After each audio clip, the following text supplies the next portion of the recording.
Hello and welcome back to another episode of the Mark Moss Show, where we talk about the decentralized revolution, talking about the way the world is changing right before our very eyes. And of course, we talk about it through the lens of politics, finance, and technology, how those merge. And of course, that technology is Bitcoin. It's the decentralized technology that's changing the world. And, I try to bring to you some, news stories to kind of change the way you see things, and some of the latest breaking news of the week, and some interesting guests. And I have somebody in the studio with me today, and that is somebody who has been living this decentralized life for a long period of time, longer than me, and actively building out the parallel economy, something I've been talking about over and over and over, and that is John Busch. He's the founder of the Live Free Academy, co-producer of an event called The Greater Reset, which I'll actually be speaking at in Austin next weekend.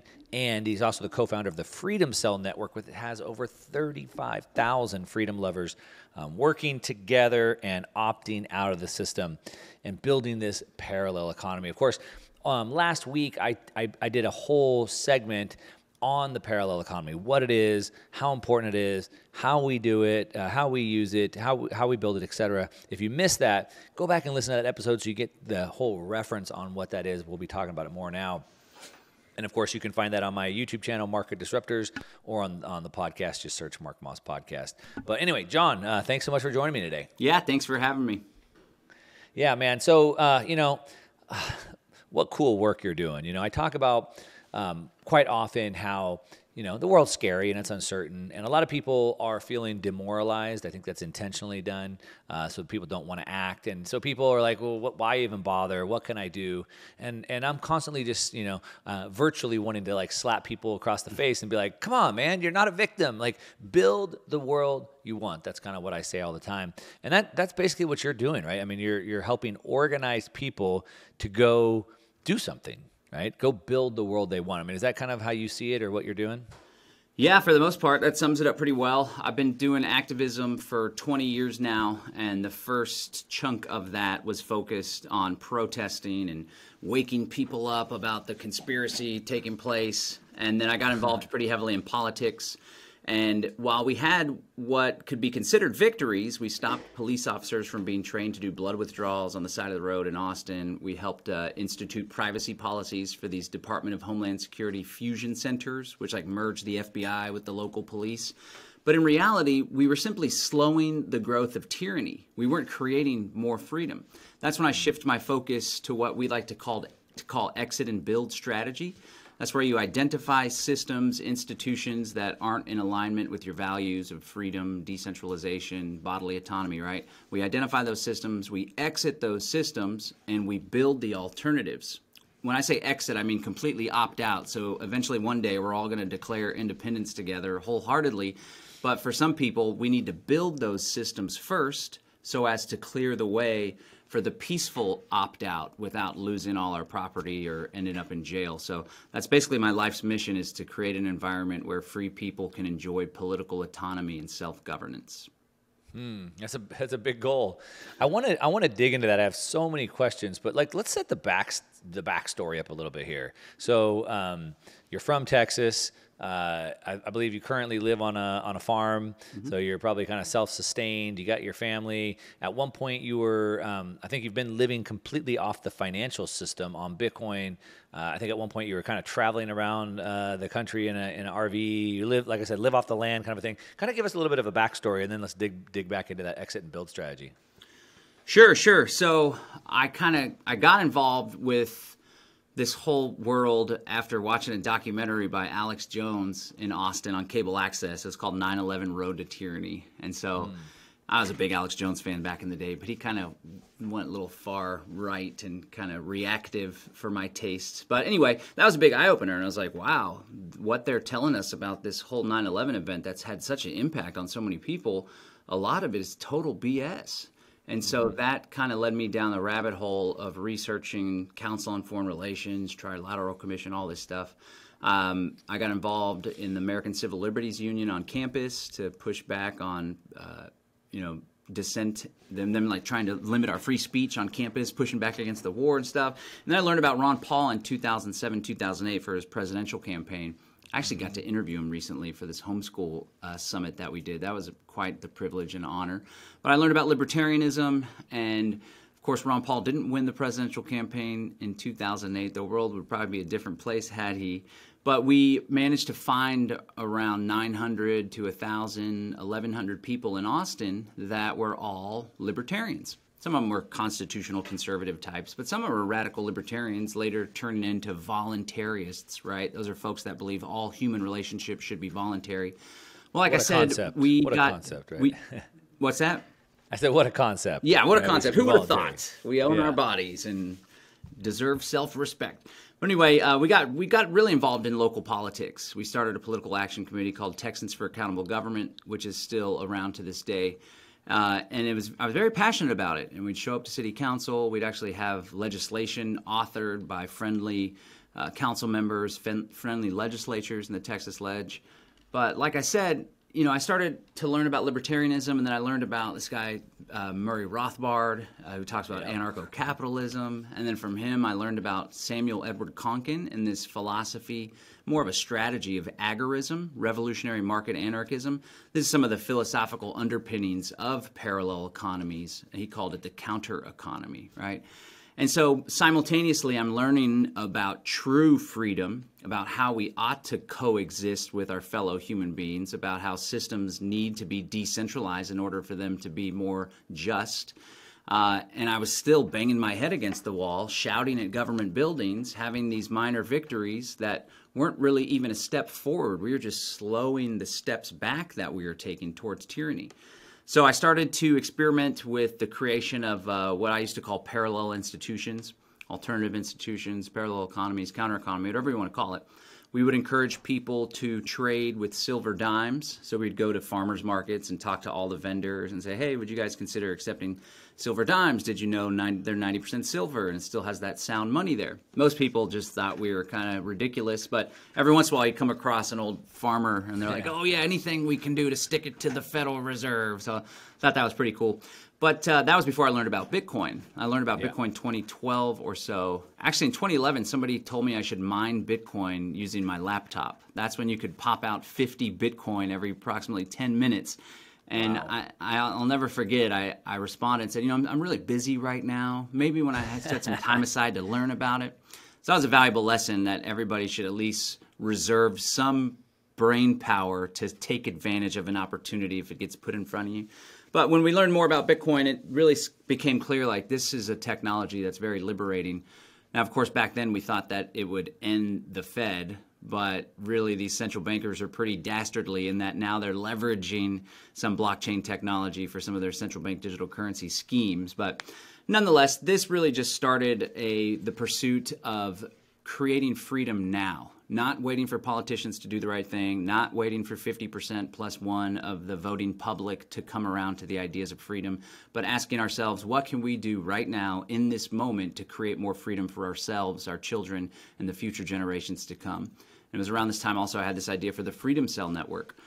I realized that the lone wolf, the guy that's all alone, standing up, opting out, saying no, is very vulnerable. Well, what if we could bring together thousands, tens of thousands, hundreds of thousands of like-minded people that all work together to support one another, to provide for our common wants and needs through mutually beneficial voluntary association, not coercion, not highly centralized big corporations that are mostly corrupt. And that was the birth of this idea, the Freedom Cell Network. My good friend Derek Bros took the idea and ran with it, started groups in Houston. Like, you can opt out. Ayn Rand would say that you can choose to ignore reality, but you can't ignore the consequences of reality. And so, like, I'm opting out, but does that really change anything? Because now I'm ignoring it, but I'm not, I can't ignore the consequences. Like, the world's still going to change, right? Yeah, and that's a great point that you bring up, and it's something that we ought to address strategically. So with this exit and build thing, part of it is encouraging people to exit the cities, to buy land and build community in the country, to become more self-reliant, more independent of those centralized systems. And oftentimes, in fact, we do this Exit and Build Land Summit every May where we do just that. We encourage people. We teach people practically what they need to do in order to get out of there, because that's where this whole smart city agenda is going to roll out. That's where the Great Reset is going to be most impactful on people's lives, is in the big cities. So a lot of people push back and they respond like, well, you guys that's escapism, that's defeatism, it's retreatism. Right. I think, honestly, nothing could be further from the truth. What we're trying to do, and one of the big challenges that we have as free people, is proving to people that there's another way to live. Showing people, demonstrating that there's another way to organize society that isn't dependent on government and is void of coercion, forcing people to do things that they may not want to do. So what we're trying to do is prove out a decentralized model of existence, and then be nice and friendly to the masses and say, hey, everybody, you should check it out. There's a different way to live. And it doesn't have to be this wholehearted thing. There's different ways to show this. For example, you can exit the government schools and build homeschool co-ops.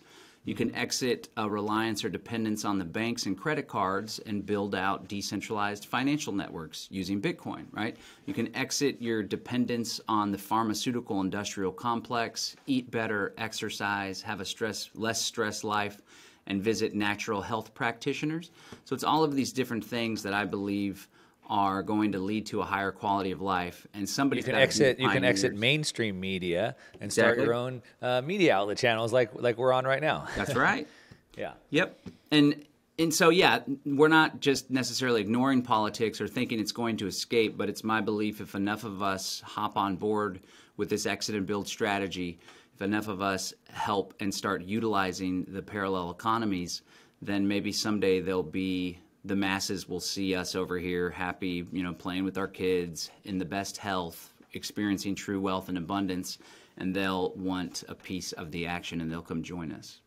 Yeah, and that's the exact approach. I mean, obviously, I agree with you wholeheartedly, and like I said, I dedicated a whole hour to talking about this last week, and I'm running an event here in a couple weeks called the basically teaching people how to actually build in this new parallel economy. I think there's a massive opportunity there for people because we need this all to get built out, and people want this.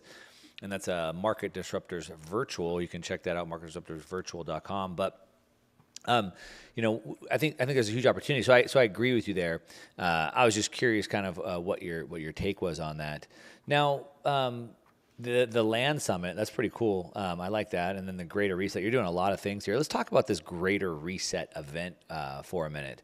So, what's going on with that, and kind of what's the intention? Just to kind of wake people up, kind of what you're doing with your original activism type stuff.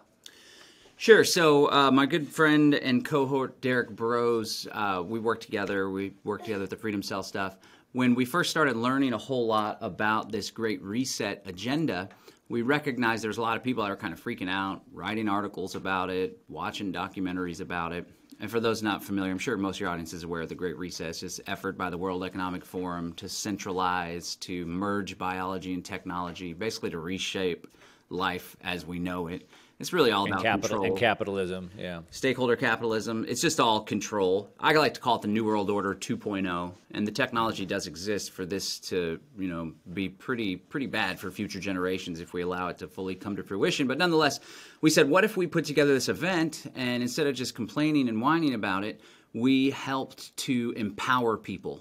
So the whole goal is to bring together visionaries, activists, entrepreneurs, people that are doing cool stuff in the world, solutions-oriented people like yourself, and to have them share their tips, tactics, and strategies with the audience so the audience leaves with the information they need to pursue greater freedom in their lives. So we're not satisfied with the status quo of how society has operated. We most definitely don't want things to be further centralized and further corrupted. So we're trying to offer an alternative to the Great Reset that we're calling the Greater Reset. Anybody can watch for free online as well. They'll be able to watch for free January 18th through the 22nd, and people can sign up there at thegreaterreset.org. thegreaterreset.org, or better yet, you can join us in person in Central Texas to see Mark there in person, along with Alex Zeck, Jack Spirko, and several other really cool peeps. Zuby and J.P. Sears will be at the concert on Saturday night, so we're really excited about that as well. Yeah, two good buddies of mine, both JP and Zuby. I'm looking forward to getting together with them when I'm there. TheGreaterReset.org is the domain there. I want to get more back into this kind of parallel economy. Like I said, this is the part that I'm focused on. I think it's where we have the most change, to the point that you kind of discovered as you were talking about, like through politics, we're just, slowing down the inevitable. I constantly kind of reference back to Socrates, who said, focus all your energy, not on fighting the old, but on building the new, right? And so being in California, I mean, the school systems here are just a disaster. Like, you do not want your kids in the school system at all. And, my wife originally wanted to get involved and start going to the school board meetings, and she's getting other parents, and they're doing all these things. And it's just like, what a waste of time, effort, and energy, where we could take a fraction of that time. And to your point, you already kind of said, like, why not start a homeschool pod? Right. And then what an opportunity. I mean, you got teachers. Some of our friends that are teachers are just disgusted with what they have to teach the kids these days.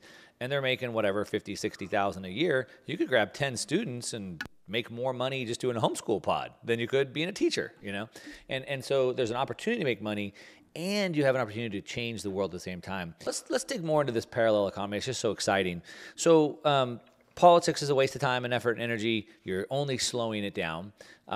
You have the exit and build strategy. So, let's exit these legacy institutions of education, finance, health, politics, etc., and then go build alternatives to those. So, just like we can exit watching CNN and we can start our own podcast or YouTube channel, or I can exit public education and create a homeschool pod, and we can talk about that.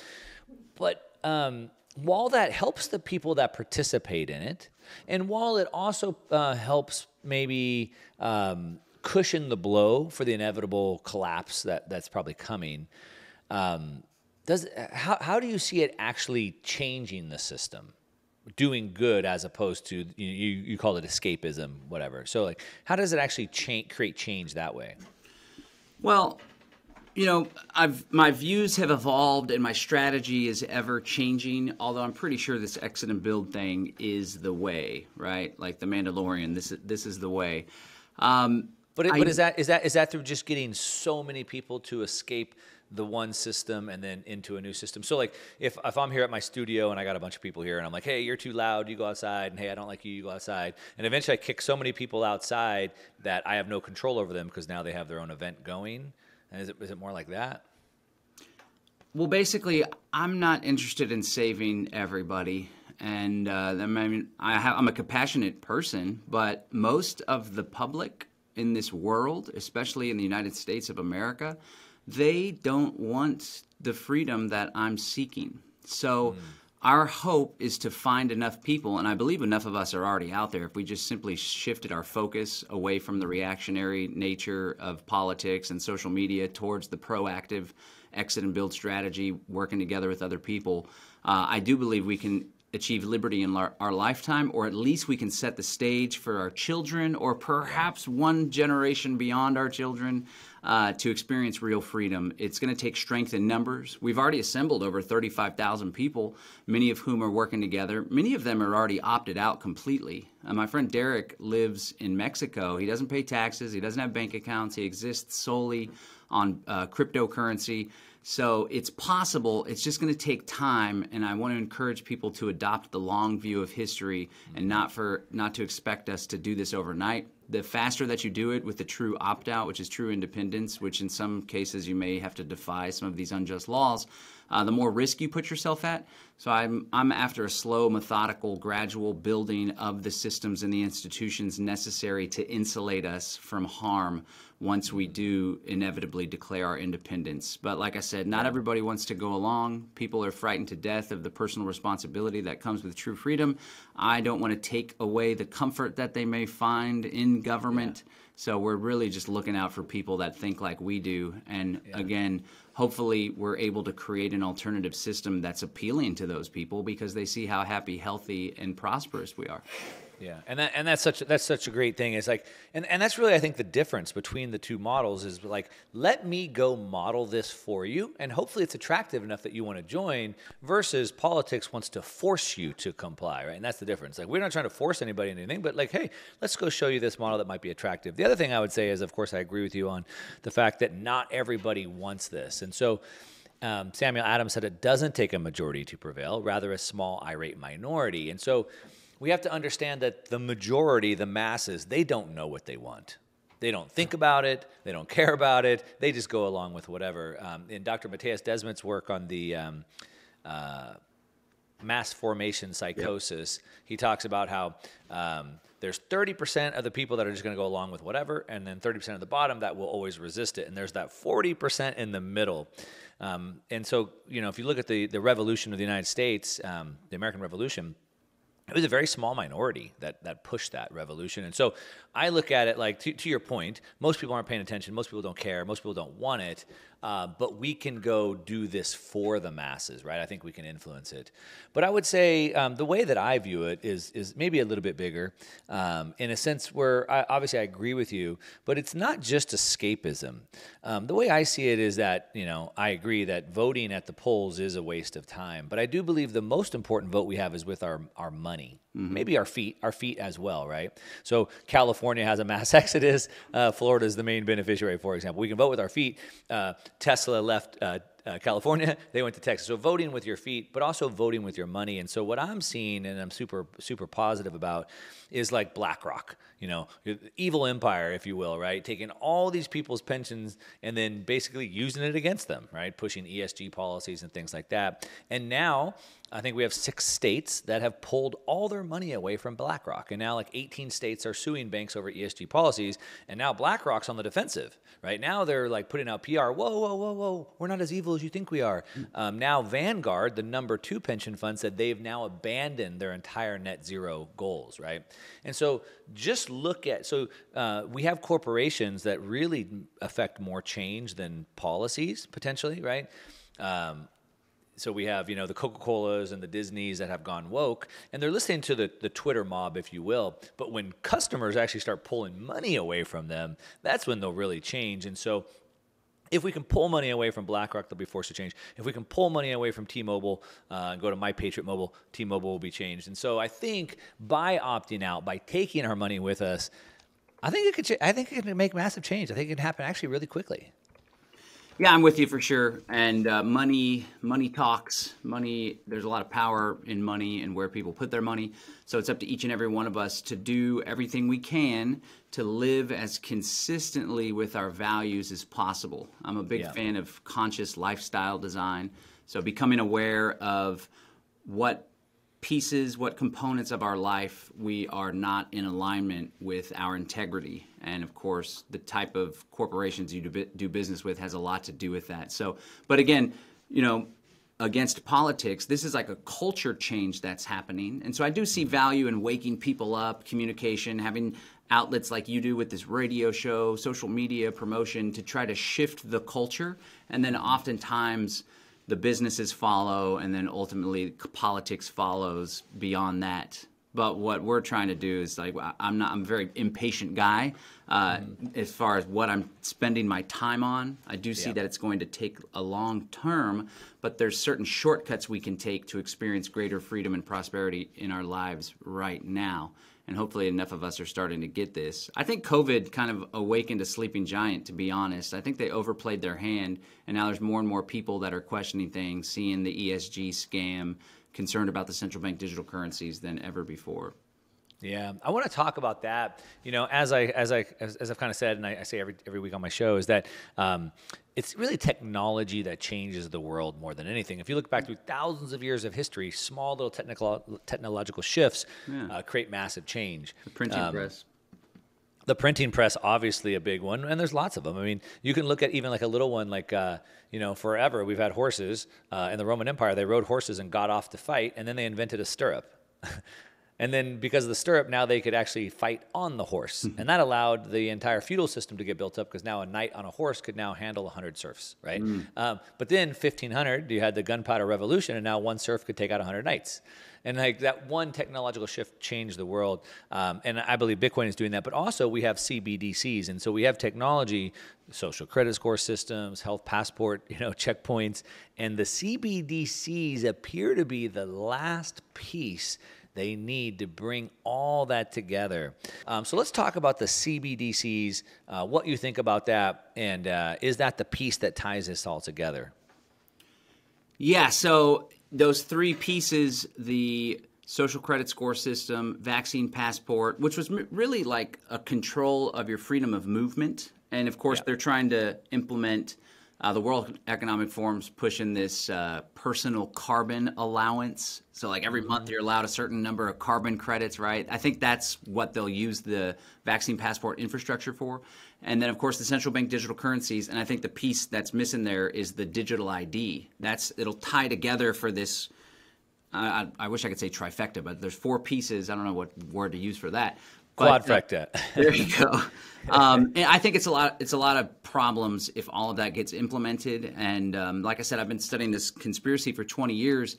But back then it was like, we need to speak out. We need to wake people up because they're trying to set up this new world order. Well, fast forward 15, 20 years, and now the technology exists to really set up a digital feudal system that, as you pointed out correctly, could stop the cycle of revolutions. That's how I view history in terms of revolutions. And the challenge, though, a lot of people, they'll overthrow the ruling class only to become the ruling class themselves, which is why we need to abandon the state altogether and utilize these transparent, decentralized systems as a means of social organization. But I'm with you. I'm very concerned about the central bank digital currencies. It's not a question of if it's going to happen. It's a question of when.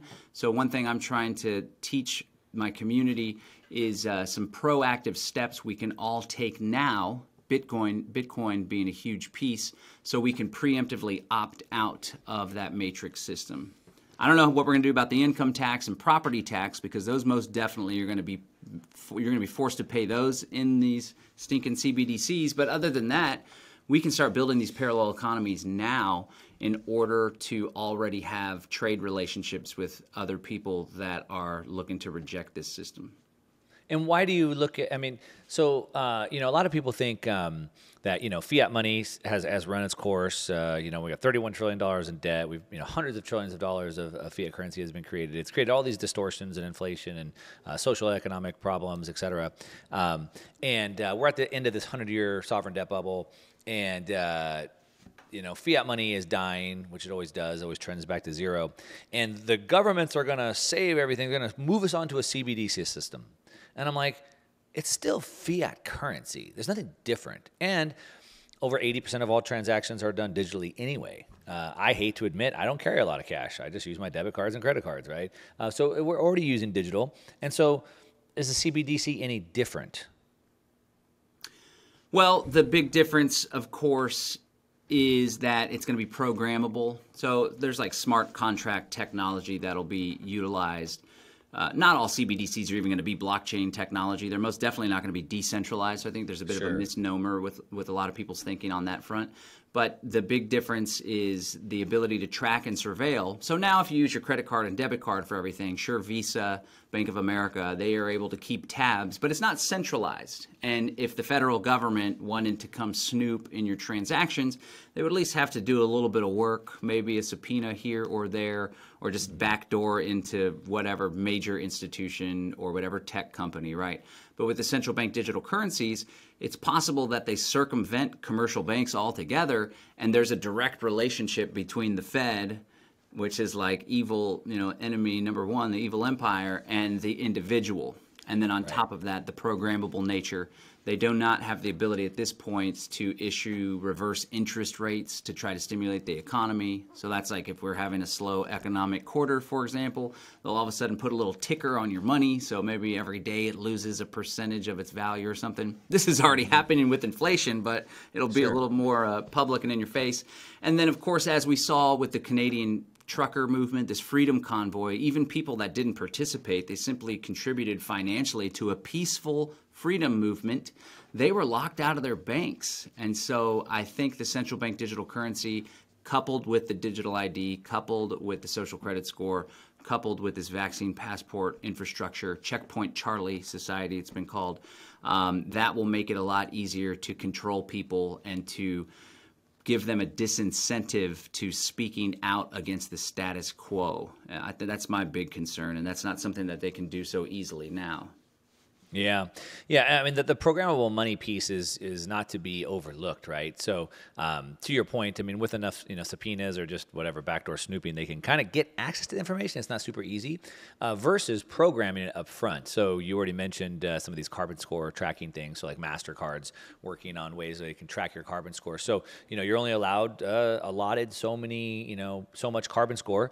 And if you get over that, then your money doesn't work anymore. You can't buy certain things. You can't buy a plane ticket, or you can't buy red meat or something like that. Mm-hmm. Or to your point, hey, John, you're saving way too much money. You're hoarding, so you have a negative interest rate. Or Mark, you're not saving enough. We'll give you a positive interest rate. All types of societal behavioral changes, appropriations, reparations, all things like that. Or just, hey, smoking's no good. You can't buy cigarettes anymore. Hey, nothing good happens after midnight. Your money doesn't work after midnight. I mean, who knows, right? Who knows where that can go? But they program that in. And so that's the big difference as opposed to trying to do this like long workaround.